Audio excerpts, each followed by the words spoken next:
pelatihan. Nah, di episode hari ini kita akan masuk ke dunia visualisasi data, bukan hanya indah, tetapi membawa banyak prestasi nasional hingga internasional. Jadi hari ini kita kedatangan sosok mahasiswa statistika MIPA UNM yang banyak mendapatkan podium mulai dari juara 1, 2, 3 hingga dinobatkan sebagai mahasiswa berprestasi 1 MIPA UNM. Jadi mungkin perkenalan dulu Kak sebelumnya. Oke baik, perkenalkan nama saya Muhammad Busran, di statistika saya mahasiswa angkatan 2022. Kakak hari ini apa kabar? Alhamdulillah hari ini saya baik. Ya, baik. Jadi kesibukan kakak saat ini Pak? Kalau untuk kesibukan sekarang sibuk menyusun proposal karena sekarang sudah mahasiswa semester akhir, makanya kesibukannya ya itu sibuk menyusun proposal saja. Dan sekarang sudah beberapa kali juga bimbingan dengan dosen pembimbing dan ya banyak sekali revisinya. Doakan saja semoga bisa cepat naik seminar proposal. Jadi bagaimana kakak cara mengatur waktunya dari mengerjakan proposal hingga ikut perlombaan?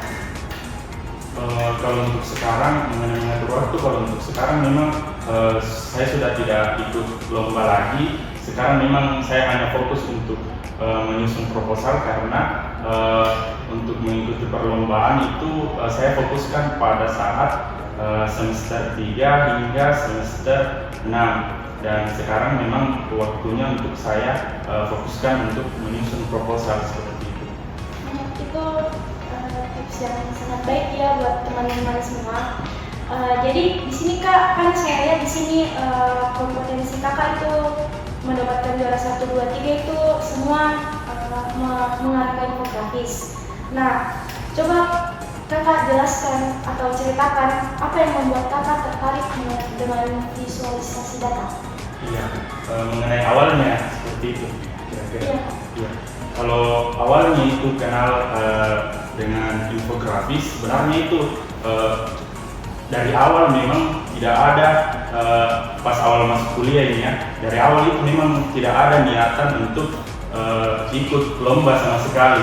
Dari awal memang cuma ada niatan untuk bagaimana kemudian saya kuliah kemudian bisa mendapatkan IPK yang bagus. Jadi memang dari awal kuliah ini niatannya cuma jadi mahasiswa kupu-kupu seperti itu, kuliah pulang. Namun hanya saja pada saat semester 2 atau 3 kira-kira kalau tidak salah ada 2 orang teman kelas saya yang mengajak untuk ikut lomba, dan kebetulan itu lomba infografis. Nah, itu lomba infografis. Kemudian karena teman kelas saya ini tahu bahwa saya bisa desain grafis, karena mungkin latar belakang saya, dia tahu bahwa saya memiliki kemampuan desain grafis. Akhirnya 2 orang teman saya tersebut mengajak saya untuk ikut perlombaan desain grafis, dan akhirnya pada saat ikut lomba desain grafis tersebut, kalau tidak salah lomba pertama yang saya ikuti itu lomba dari yang diadakan oleh Universitas Islam Bandung kalau tidak salah. Nah, itu lomba infografis nasional, dan alhamdulillah ikut lomba pertama dan langsung lolos sebagai finalis.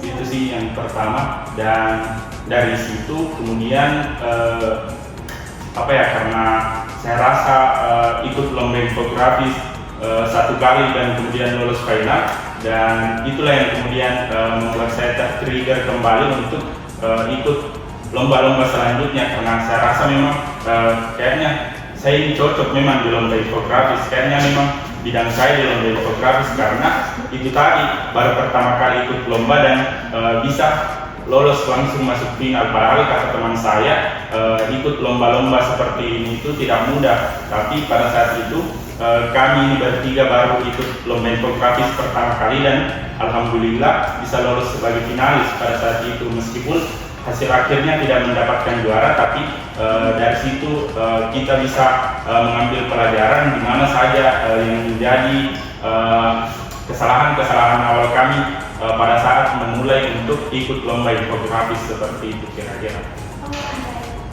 Berarti ini kakak ikut lomba infografis, tetapi setelah setelah ikut lomba itu jadi kakak tertarik lagi untuk ikut lomba infografis? Iya, saya tertarik mulai dari situ karena saya sudah tahu kayaknya memang saya cocoknya, spesialis saya memang di sini ikut lomba infografis karena baru pertama kali ikut akhirnya bisa masuk lolos sebagai finalis seperti itu. Oh, luar biasa, Kak. Nah, di sini Kak, sebelum kakak kakak pas pertama kali melihat infografis itu yang di mindsetnya kakak itu apa? Apakah susah atau memang kakak ada rasa ingin mencoba untuk membuat infografis? Ya pas awal-awal melihat infografis, ya kelihatannya memang susah untuk buat infografis karena infografis itu kita menyajikan informasi secara visual. Nah, awalnya saya kagum melihat infografis orang-orang, kok ini bisa buat infografis seperti ini, kayak banyak sekali informasi di dalam disusun dalam bentuk satu poster, tapi tampilannya menarik, enak dibaca, dan isinya semua bukan hanya dalam bentuk angka-angka, tapi memang disajikan dalam bentuk visual yang lebih menarik dan estetik. Makanya dari situ juga saya tertarik untuk mencoba dan juga memperbanyak referensi infografis untuk saya jadikan pembelajaran untuk bagaimana bisa membuat juga infografis yang menarik seperti itu. Jadi di sini kakak termotivasi ya, pas pertama kali melihat infografis, jadi kakak termotivasi untuk ikut desain infografis atau lomba infografis. Iya, termotivasinya di sana. Jadi apa itu kesulitannya kakak pas masuk ke dunia data visual? Kalau kesulitan sendiri itu awal-awal itu kesusahan pada ini kan kalau buat infografis itu apalagi infografis statistika itu berbeda dengan infografis pada umumnya. Nah, infografis pada umumnya itu kadang informasi yang di dalamnya itu hanya berupa informasi yang bentuknya kalimat ataupun poin-poin. Nah, sementara kalau infografis statistika itu bentuknya kebanyakan hasil analisis ataupun hasil analisis deskriptif maupun analisis inferensial. Nah, itu kesulitan saya pertamanya, bagaimana kemudian hasil olah data yang bentuknya misalnya deskriptif dan juga inferensial itu divisualisasikan dalam bentuk infografis. Nah, di situ pertama kali kesusahan di situ. Bagaimana caranya ini diagram lingkaran itu dimasukkan ke dalam infografis sehingga tampilannya menarik. Karena kan kalau misalnya kita buat diagram lingkaran ataupun diagram batang itu di Excel itu kan template ceritanya. Maksudku di situ kalau misalnya tampilan diagram batang ataupun diagram Excel yang kita masukkan pada infografis itu kan kurang menarik. Nah, itu kesusahan pertamanya, bagaimana caranya diagram batang ataupun diagram lingkaran yang sudah kita buat di Excel ini bisa dibuat lebih menarik lagi di infografis seperti itu. Jadi kan tadi kakak sudah cerita mengenai kesulitan kakak. Nah, gimana kakak belajar dari untuk menyelesaikan kesulitan itu? Apakah kakak belajar sendiri atau bertanya ke senior atau kakak mencoba saja untuk belajar sendiri?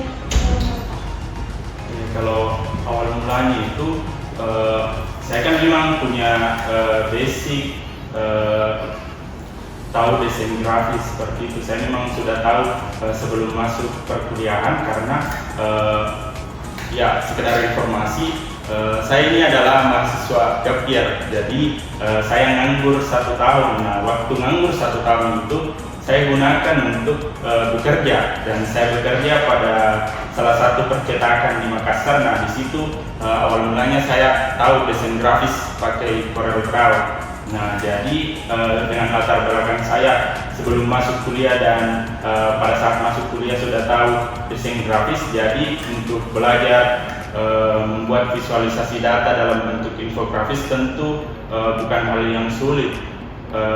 Mungkin bagi saya mudah karena saya sudah tahu sebelum masuk kuliah itu sudah tahu desain grafis, makanya cukup mudah bagi saya untuk buat infografis. Jadi hanya perlu untuk memperbanyak referensi saja bagaimana infografis statistika itu dibuat pada umumnya seperti itu.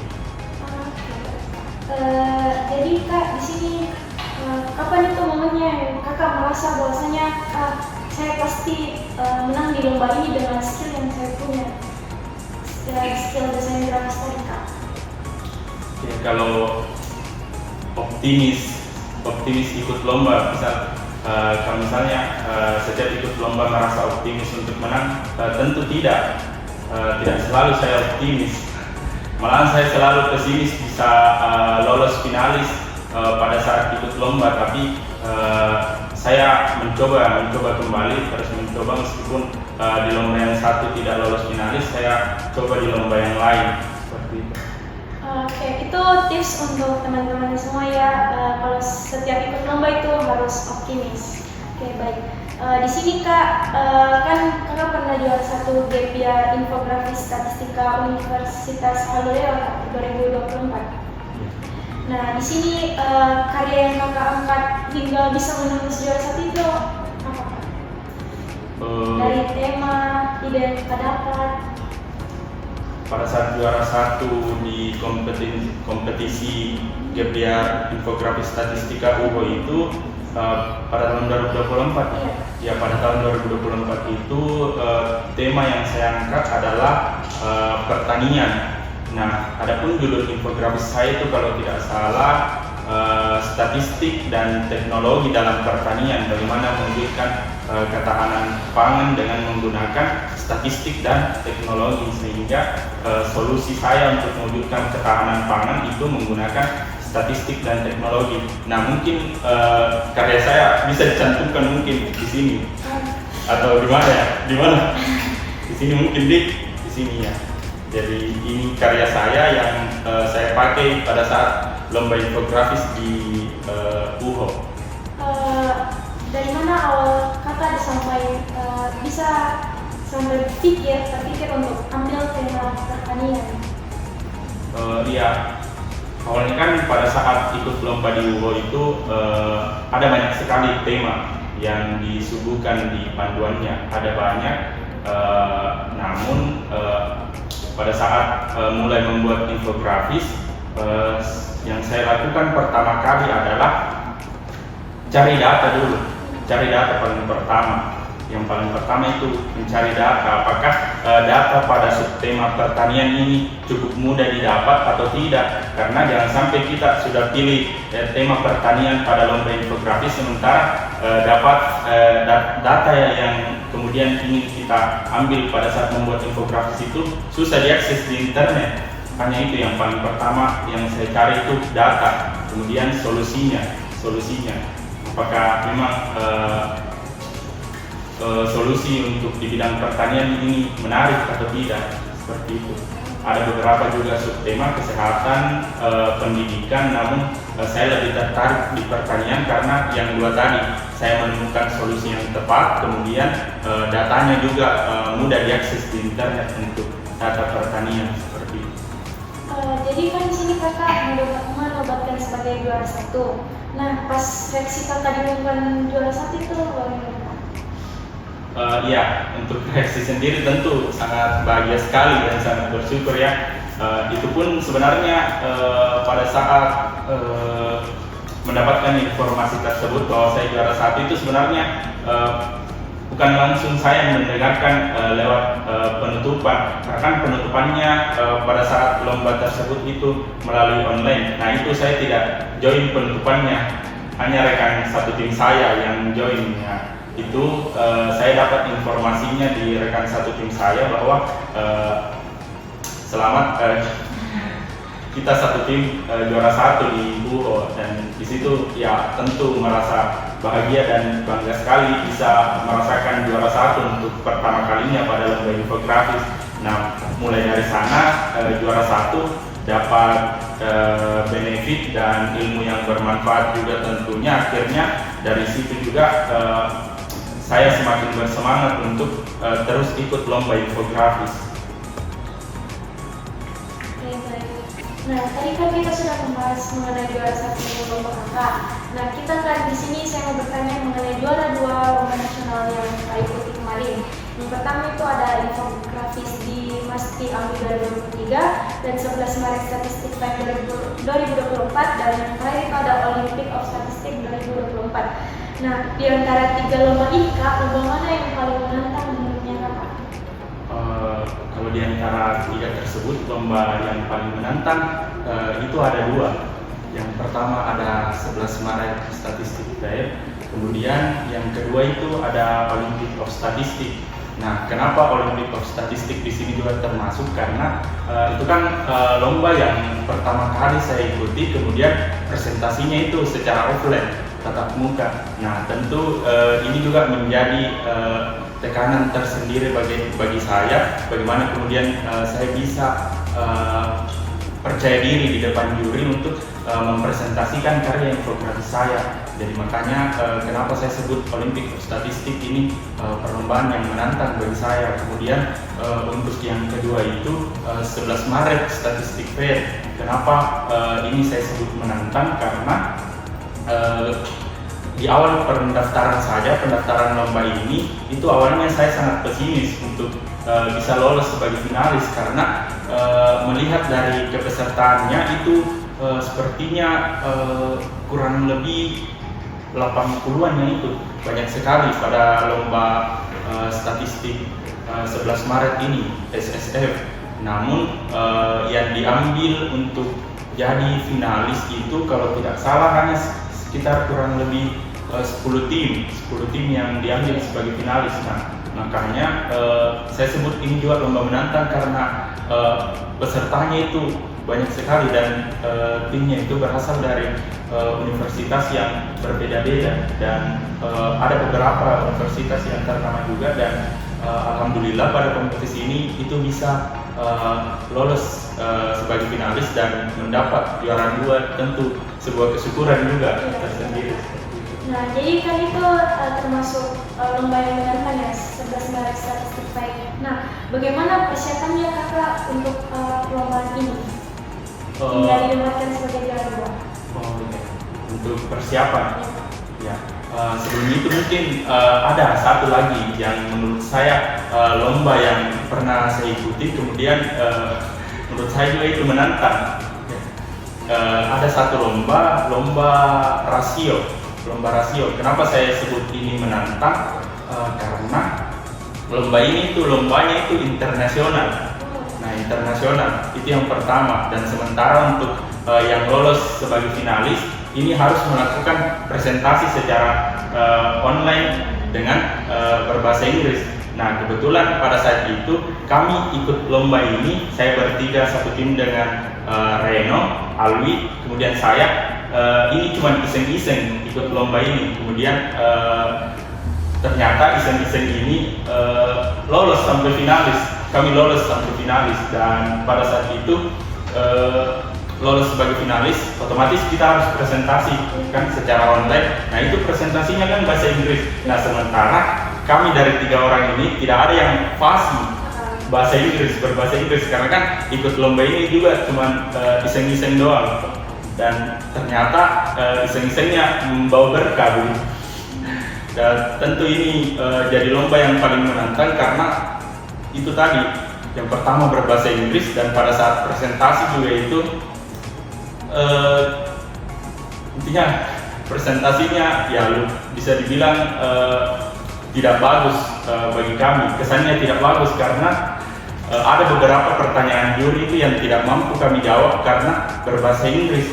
Akhirnya kami minta bantuan kepada panitia untuk menerjemahkan pertanyaan dari juri dan alhamdulillah itu bisa dan kami mampu menjawab beberapa pertanyaan juri karena bantuan panitia pada saat itu. Nah, ini lomba yang paling membekas ini, meskipun tidak dapat juara tapi sangat menantang karena berbahasa Inggris dan kami ketiga orang ini satu tim tidak ada yang fasih berbahasa Inggris. Seperti itu.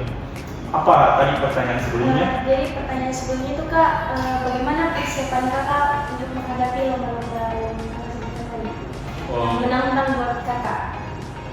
Ya, untuk persiapan sendiri itu tentu memang jauh-jauh hari ya, seperti itu, karena ikut lomba infografis itu kan beberapa lomba infografis itu juga ada beberapa penilaian yang termasuk seperti teknik analisis data. Nah, di teknik analisis data ini kita harus menentukan pada infografis, misalnya kita mengangkat sebuah tema kemudian mengambil satu permasalahan. Nah, di sini kita harus tentukan teknik analisis data yang mau kita ambil. Nah, di sini nih yang paling susahnya, sehingga dari itu kita memang perlu jauh-jauh hari untuk mempersiapkan infografis ini dengan matang, lomba infografis ini dengan matang, karena menyesuaikan data dengan teknik analisis data yang mau kita ambil itu sangat susah, sehingga memang butuh persiapan jauh-jauh hari untuk mengikuti lomba infografis. Kalau misalnya ikut lomba infografis kemudian tidak dipersiapkan jauh-jauh hari, mungkin hasilnya kurang maksimal seperti itu. Karena saya sendiri meskipun sudah terbiasa ikut lomba infografis, tapi jauh-jauh hari juga saya persiapkan lomba tersebut memang jauh-jauh hari, pilih temanya jauh-jauh hari, cari permasalahannya jauh-jauh hari, cari referensi sumber data, teknik analisis datanya, solusinya itu juga jauh-jauh hari. Jadi memang butuh persiapan yang maksimal untuk mengikuti setiap lomba. Itu persiapan yang sangat bagus ya Kak sebelum untuk mengikuti lomba. Nah, di sini Kak, apa yang kan di sini Kakak ada berbagai lomba. Nah, apa saran juri atau masukan juri untuk Kakak yang biar Kakak itu termotivasi untuk berkembang atau mengikuti lomba selanjutnya, belajar dari situ? Mengenai pesan juri, beberapa lomba yang saya ikuti itu biasanya memang tidak ada pesan yang diberikan oleh juri, hanya pertanyaan-pertanyaan saja. Tapi ada satu lomba, saya lupa lomba apa yang pernah saya ikuti, dan di situ saya mendapat pesan dari segi pembuatan infografis. Katanya pembuatan infografis itu tidak selalu monoton. Kalau misalnya infografis statistika itu tidak selalu monoton hanya dengan diagram batang, diagram lingkaran, diagram garis. Itu tidak selalu monoton dengan seperti itu. Katanya kita ini sebagai mahasiswa perlu lebih kreatif dalam membuat infografis, dalam artian hal-hal yang seperti diagram batang tersebut itu kalau misal mau disajikan dalam bentuk infografis, itu sebenarnya jangan disajikan dalam bentuk diagram batang juga, tapi kita lebih kreatif. Misalnya contohnya kita ini melihat PDRB tiap tahunnya. Nah, itu kan kalau misalkan diagram batang itu tampilannya diagram batang seperti ini saja tahun 2024 seperti ini, kemudian nilainya. Nah, kata juri tersebut kalau misalnya ingin disajikan lebih menarik, itu bisa diagram batang tersebut bisa dirubah menjadi apa-apa saja yang berkaitan dengan PDRB seperti itu. Kemudian seperti halnya contoh juga, misalnya dari 100% terdapat 50% anak yang dari 100% anak terdapat 50% anak yang kekurangan gizi, misal seperti itu. Itu kan sebenarnya bisa dibuat juga dalam bentuk persentase diagram lingkaran, tapi menurut juri tersebut itu juga bisa dibuat lebih menarik. Bagaimana caranya? Mungkin tampilannya bukan dalam bentuk diagram, tapi bentuknya mungkin 10 dari 5 anak seperti itu kan. Maksudnya gambarnya itu 10 anak berbaris, kemudian 5 anak saja yang diwarnai seperti itu. Jadi infografis kita itu tidak monoton hanya pada diagram lingkaran, diagram batang saja seperti itu mungkin. Jadi setelah Kakak dapat pertanyaan dari juri, jadi Kakak setelah itu termotivasi dan mengimplementasikan apa yang dibilang oleh juri tersebut? Iya, saya di lomba-lomba berikutnya tentu saya mengimplementasikan hal tersebut. Namun hanya saja mungkin kan beberapa lomba tentu jurinya juga berbeda-beda penilaiannya, kita tidak tahu. Makanya beberapa kali juga saya pernah mengimplementasikan, namun hanya saja tidak masuk sebagai finalis. Jadi mungkin setiap perlombaan tentu berbeda-beda aspek penilaiannya. Itu hanya dari satu sisi juri saja yang menyampaikan seperti itu, dan ya saya memang implementasikan karena saya rasa memang infografis harusnya memang disajikan semenarik mungkin. Makanya diagram batang juga dan diagram lingkaran itu bisa disajikan semenarik mungkin tanpa menyajikannya dalam bentuk yang template seperti biasa. Tadi kan kakak sudah menceritakan mengenai lomba apa saja yang kakak ikuti dan apa motivasi kakak dan bagaimana pengalaman kakak di lomba tersebut. Nah, di sini kak saya mau bertanya, apa kesalahan yang paling umum itu dialami oleh peserta lomba infografis? Kesalahan paling umum yang sering dialami peserta infografis, ya saya tidak bisa terlalu banyak menyampaikan juga ya kesalahan umum yang paling banyak dilakukan oleh peserta infografis karena saya belum pernah jadi juri. Jadi saya belum pernah jadi juri sehingga saya belum bisa berbicara banyak perihal hal ini. Namun ada beberapa kesalahan-kesalahan kecil mungkin yang perlu dihindari dalam membuat infografis, utamanya itu pada saat mendaftar infografis itu memang betul-betul kita harus membaca pedomannya gitu, karena kan di pedomannya itu terdapat beberapa ketentuan-ketentuan dan juga aturan-aturan dalam hal pembuatan infografisnya, termasuk dalam hal aspek penilaian dan lain sebagainya, sehingga pada saat mendaftar infografis penting bagi kita untuk membaca dulu berulang-ulang pedomannya, kemudian memahami apa-apa saja memang yang perlu diperhatikan pada saat membuat infografis, karena fatal sekali itu kalau misalnya kita membuat infografis sementara karyanya sudah jadi dan bagus namun tidak sesuai dengan ketentuan. Contohnya misal tidak sesuai dengan ukuran infografisnya mungkin yang dibuat ukuran A4 sementara di ketentuannya ataupun di pedomannya adalah ukuran A3.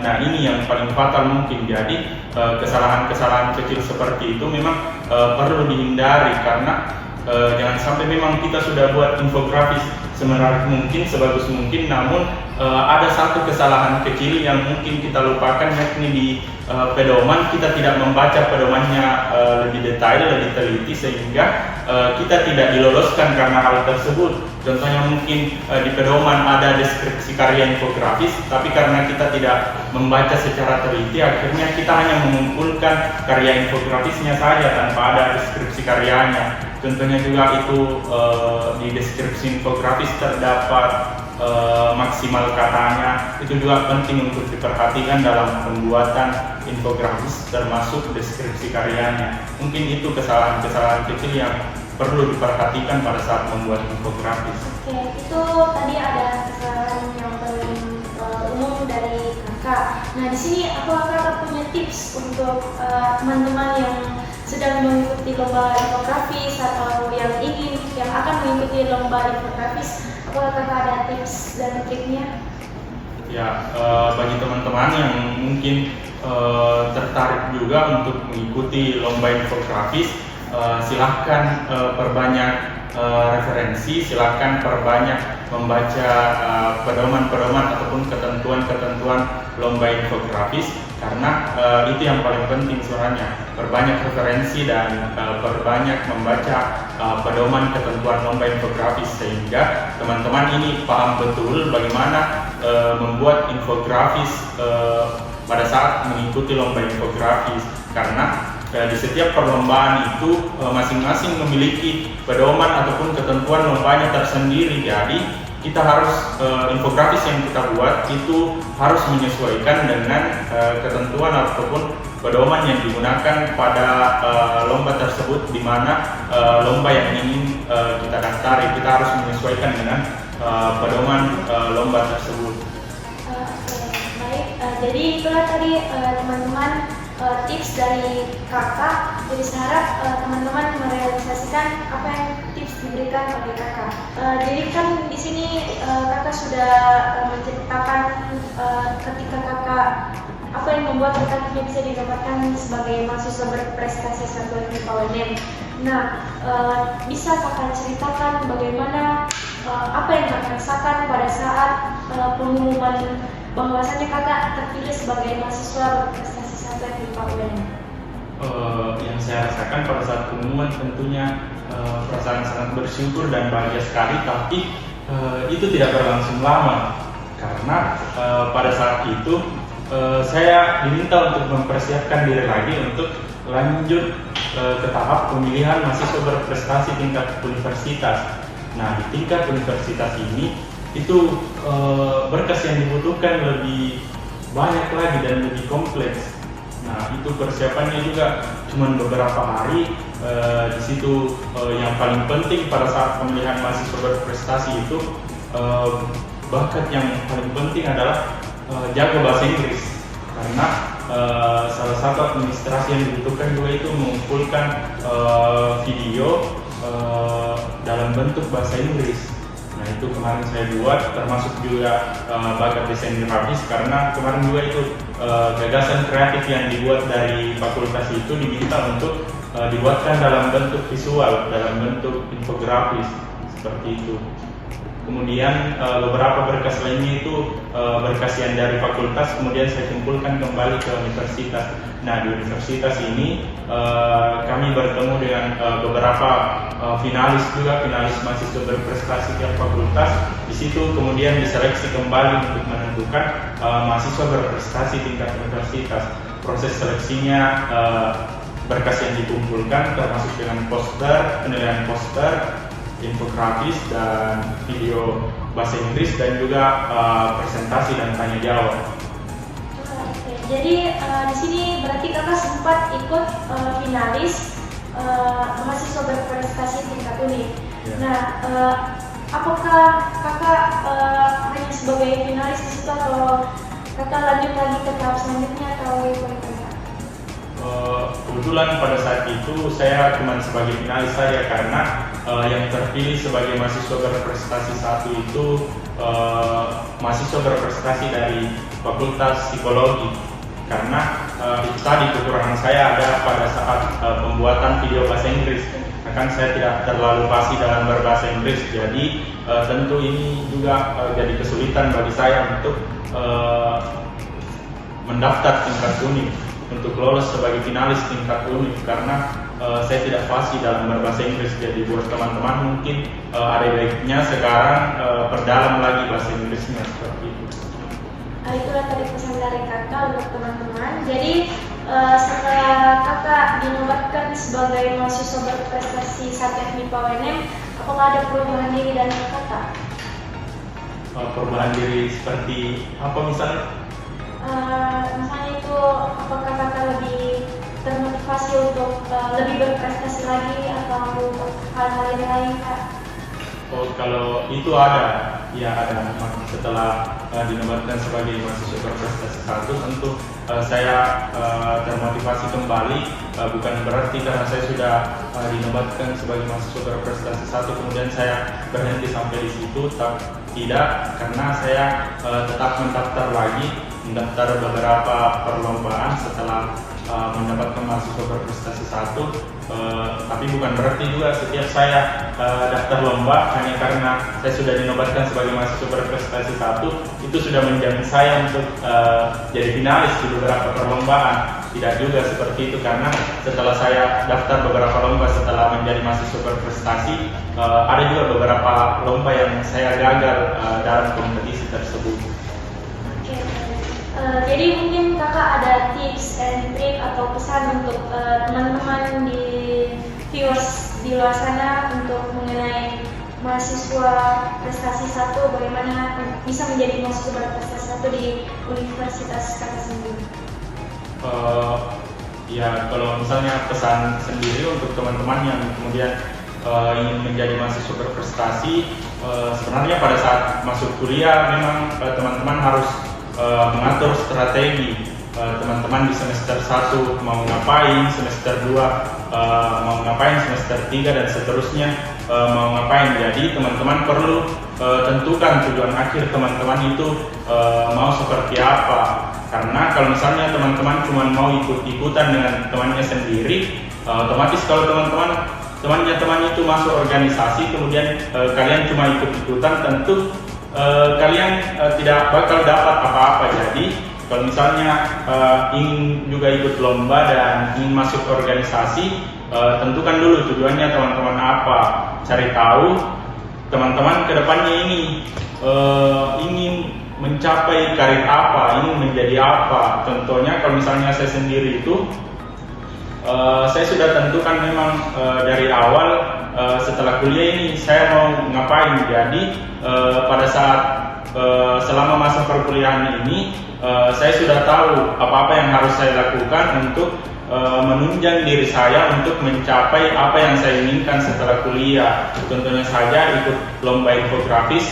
Lomba infografis kan ini bukan hanya mengasah skill desain grafis saya, tapi juga mengasah skill olah data saya, analisis data saya. Karena di beberapa pekerjaan tentunya juga membutuhkan seseorang yang jago dalam analisis data dan juga desain grafis, sehingga saya mengasah skill saya dengan mengikuti lomba-lomba infografis. Kemudian masuk ke pengurusan. Nah, masuk ke pengurusan di himpunan itu sendiri, tujuan saya, kenapa saya kemudian mengambil bidang sosial dan komunikasi, karena saya juga punya tujuan setelah kuliah. Tujuan saya yaitu ingin daftar beasiswa S2 LPDP dalam hal ini.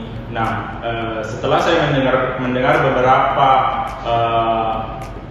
beberapa cerita dari orang-orang, katanya LPDP itu salah satu aspek penilaiannya juga itu adalah apa kontribusi kita ke masyarakat. Sehingga mengapa kemudian saya masuk himpunan dan mengambil bidang sosial dan komunikasi, karena salah satu programnya tersebut yakni analisis, yang tentunya berkontribusi untuk bagaimana melaksanakan kegiatan-kegiatan yang bermanfaat di lingkup masyarakat, seperti itu.